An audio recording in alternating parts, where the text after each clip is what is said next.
Bjarke Hjort à me rejoindre sur scène.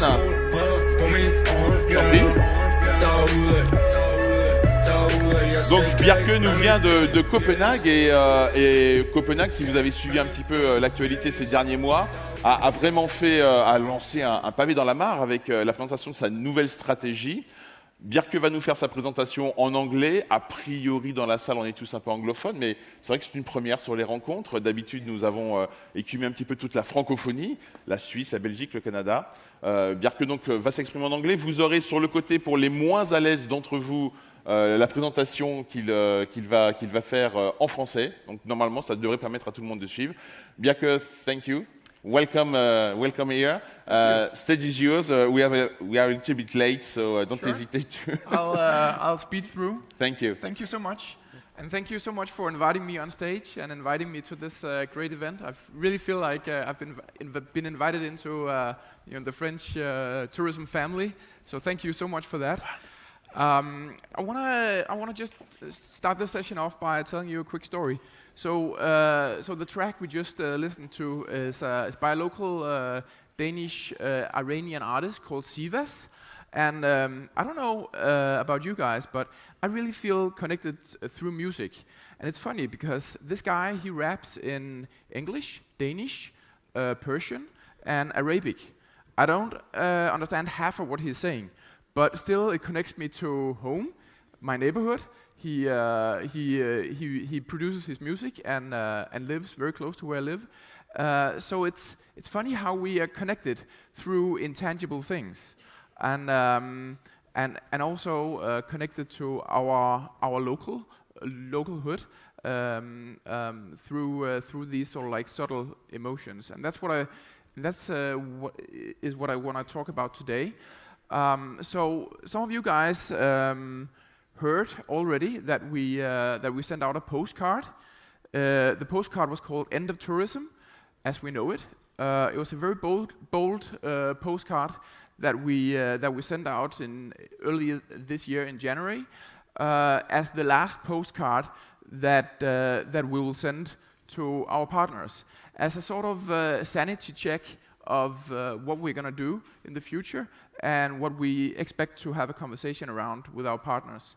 So it was a way of restarting a conversation about what traveling is going to be about in the future. So the postcard was sent out, and since then we rolled out the strategy.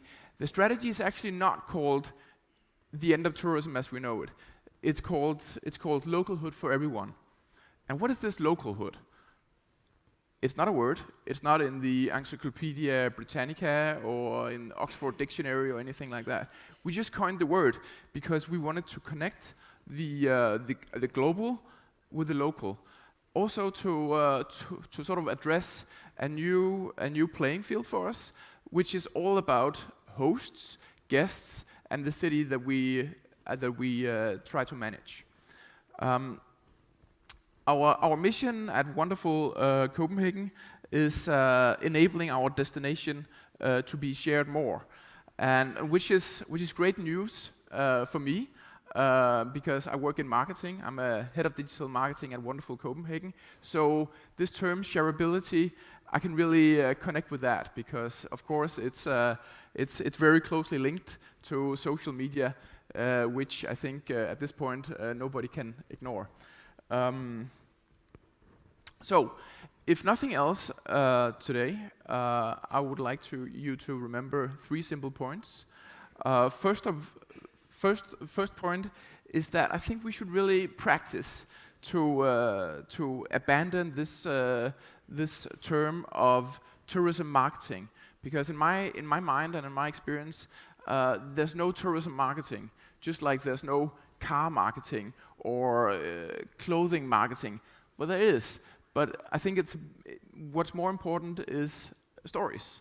That the most important stories are told to travelers from marketers, DMOs, travel agencies, airlines, or the like. And I think it's really challenging for us to be in this box. I work in tourism marketing. Well, there's a lot of people who work in in tourism marketing then. I know a lot of companies that are actually very, very good at promoting destinations. So soft drink companies like Red Bull, they're very good at making people travel and explore more. Same thing with adventure clothes, gears like North Face, gear companies like North Face, these sort of things. They promote destinations as well. So I think we need to broaden our minds a little bit, when we work in tourism. Because this is actually the way we're used to do.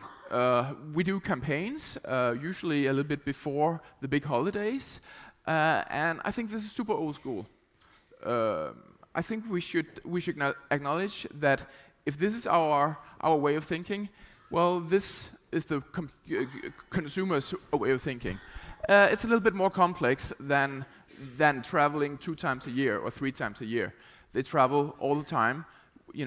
I guess we know it from ourselves. We're always in travel mode. We're always looking for more. We're always looking to plan our next trip. Next thing I want you to take away is over-tourism. It's a thing. And I think, pictures like this is actually a little bit disturbing, right? Because, you can clearly see, it's a very symbolic picture. You can really see a great divide between the local and the tourists. And this is something that we should be very careful about as DMOs. And I think it can be countered, that kind of conflict, it can be countered with a localhood mindset. And I'll come back to what localhood actually means and how we can use it. Shareability, as I mentioned before, I think it's great news. I think it's great news that the DMO is not solely responsible for marketing destinations. I think it's great that we have influencers. I think it's great that we have locals on board with user-generated content that can be shared and enjoyed by more people. Cool. So this is the standard sort of like, this is a postcard, right? And I think a lot of stuff happened to the postcard in the last couple of decades. And this is the modern postcard. So I think it goes to show that a postcard that was once sent one-to-one is now kind of like shared a lot more with sort of like a force multiplier that we have a hard time sort of even grasping and even imagining. So in this strategy, we developed last year and is rolling out now. We had, we developed some road signs for us to sort of like use as guidelines, and the road signs are experience of temporary localhood. That's one of them, and feel free to copy and paste these sort of road signs. They can be useful guidelines for you guys if you're developing new strategies and stuff like that. So experience of temporary localhood. It's it's the feeling that we all know from going somewhere. We want to be close to the authentic, the locals, the local dining experience that is not about rolling up to a restaurant in a tour bus. So we want to be closer to what's really local, but it's also a sort of like inside of locals as the destination. There's been a lot of studies showing that locals meeting and talking to the local people at your destination is actually the real attraction. And I think it goes back to my point with the Danish rapper Sivas. I mean, I've never sort of like met him, but I recognize that we have something in common, and we have something we share as locals. A traveler is all kinds of human, and I think it goes back to that we need to get out of our bubble in the tourism industry or the traveling industry. That a traveler is a certain thing. I don't think a traveler is a certain thing. I think travelers have so many different varieties of interests and there's so many niche target groups that there are practically no common denominator for what a traveler is today. I think we as DMOs have a lot to learn from startups, from digital companies that are born in that field. We have to be able to change fast and fail fast. We have to test out new things all the time. We have to be bold in the way we do it. I'm not saying that we should fail for the sake of failing, but we should fail fast to learn sooner. And what I mean by that is that we should make experiments on social media, applying VR or 360 video technologies to our toolbox as marketers. Okay. From marketing to enabling, I think it's very important that we don't see ourselves as the broadcaster of our destination. I think it's important that we get on board with local influencers that sometimes have a lot more followers, a lot more reach than we have as destination marketing organizations. So we should enable our partners, whether it's airlines, whether it's travel agencies, whether it's influencers, to share the stories that we like. That doesn't mean that we should sort of like abandon our role of taking the lead. I don't think we should do that at all. I think we should lead by example, but enable others to do the same. Branding is all about relations. I think it's about the human connection. A brand, Paris, Copenhagen, Helsinki, Berlin, they're all brands. And I think the human interface of that brand is what attracts travelers to that destination. We, as a small country, there's like 5.5 million people in Denmark. Copenhagen is about 1 million people. It's a very small place, and I think it has forced us to have a global outlook. Actually, I think it has forced us to drill down in target groups in China, in India, in North America that we can reach. By marketing on social, and it has also forced us to think about what's most important. And I think global urban travelers is the most important thing for us. Digital is yesterday's question. Data is tomorrow's. I think we can all agree that we have we're all in the transformation phase, coming to digital, all of us. Somebody are very far ahead, and some are a little bit slower on this. But I think the next big thing is data and how to apply that in remarketing to our core audiences. There's a little statistic here. 57% come to experience the atmosphere of Copenhagen. I think it's a very interesting number because it also goes to show that after people left, the atmosphere was the attraction of the atmosphere was even higher than the 57%. So I think we have a very difficult task at hand here. We have to market the atmosphere. And how do you do that?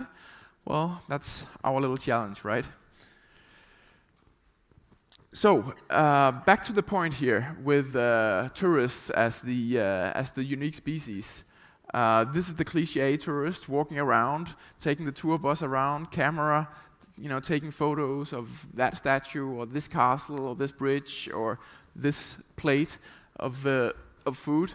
I think it's a little bit arrogant of us to think of tourists like that. I think tourists are more like this. All kinds of different people, different sensibilities, different interests. Some of them are foodies, some of them are adventure travelers, some of them come to our destinations just to take pictures of themselves. That's okay too, as long as they use the right hashtags, of course, right? So the fear of being a tourist. I think we've all seen them. Perhaps some of you guys have also done this sort of stuff. 5 touristy things to do in Bangkok. Anybody have done such a thing? You know, doing the opposite of what you're actually supposed to do. 7 non-touristy things to do in Lisbon. So DMOs are actually catching on to this trend of, oh my God, tourism is not a good thing. It's actually a little bit phony. It's a little bit weird. So doing the opposite thing. I don't think we should do like that. I think we should try to stay focused on what's really going on in our cities and our destinations, and try to drill down in that, and just sort of like avoid sort of like claiming, hey, I'm authentic, hey, I'm non-touristic. I think we should be a little bit careful about that. Still, we have to grow. And I know pretty much all of us are sort of like concerned with growth numbers. I think that's perfectly legitimate, and I think we should all be aware how big of a factor tourists and the traveling industry actually is, how much value it generates. I just think it should be the right kind of value, and I think we should measure it in the right ways. So this is bed nights. About 12 million bed nights last year to Copenhagen. That's phenomenal growth, and Copenhagen continues to do exceptionally well. Our big growth markets are China and the US, and you know, of course, France, Italy, and some of the local EU markets as well. But what we really see is that we have to manage this growth, and this is why we introduced this kind of triangle, and I want to start with, of course, the most obvious ones, the value of our industry. It's estimated that by 2020, the traveling industry in Copenhagen should be 49 billion Danish kroners. That's about 7 billion Danish euros. That's a lot. It's a big push for the city and for the wealth creation there. But we introduced a new set of KPIs. That's citizen support. It's in your right corner there. It has to be above 80%. Right now, it's quite high. It's 86 or 88, as far as I remember. We did a benchmark survey late last year. So we committed ourselves to actually supporting this vision of having sustainable growth in our city by focusing on the satisfaction of the local citizens. So it can't drop below 80%. If we're dropping below 80%, we've failed. So we've committed ourselves to that. Of course, the guest likeliness to recommend is important for us as well, and we continue to monitor that. So I think this is a little bit similar to what other industries have been doing for a long time. The CSR, the triple bottom line. I think this is our version of that. So, what the heck does localhood mean in plain words? I've talked a lot about it, and now I'm gonna explain it sort of like point by point. Localhood is sustainability, and when I say sustainability, it's both the environment around, like ecological sustainability, but it's also sustainable growth. Going back to the triangle there. It's livability. I mean, the city should be livable for everyone. I mean, nobody should write tourists not welcome or my misery or whatever on walls, because then we've failed. It should be livable for both the temporary locals, the travelers, and the real locals, the citizens. It should also be designed for life. It should be designed for life in terms of being a pleasant place to be all year round, with lots of activities, lots of things that support the livability and the sustainability of the city. And I think that's a really important thing, because what you see there in the background is actually very much of those 3 points. I think it's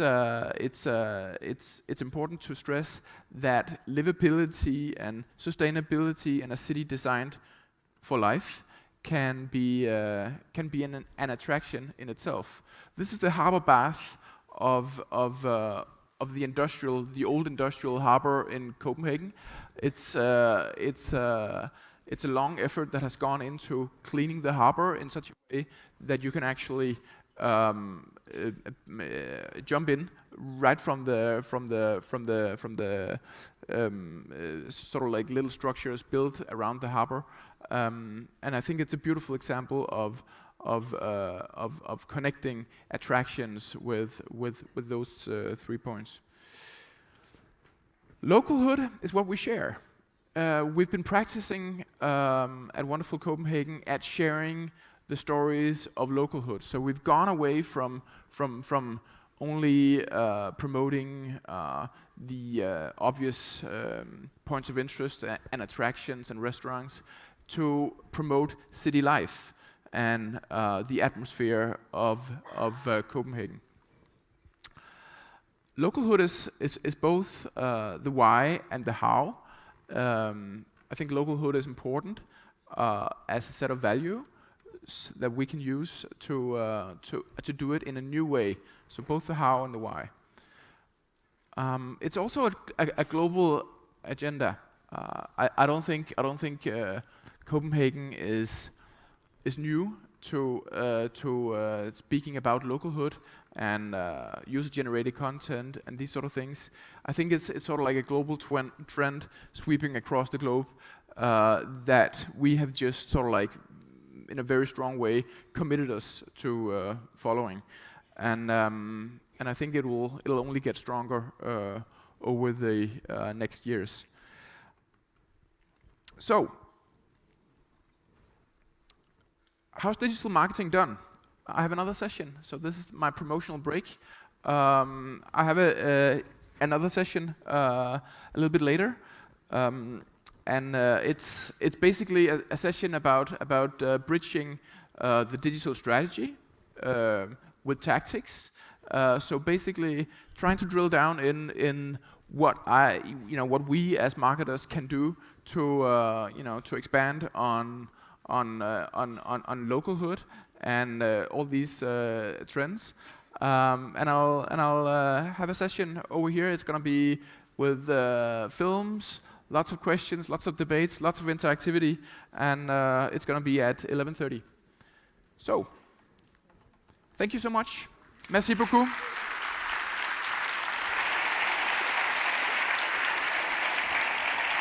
Thank you very much, Bjarke. We will have some questions, I think, during the workshop, just at 11:30. So don't hesitate to come to ask questions from Bjarke. You're here for the 2 days. So, yes, I am. You can meet Bjarke this afternoon yes. At the forum, at the terrace. Yes, I'm here and available. I'll be looking forward to chat with all of you. So thank you. Just to finish, a little video, because it seems that for Nordic DMOs, it's a great move about Localhood, about live like a local. And I will show just a short video about your neighbors from Sweden. Sure, yep.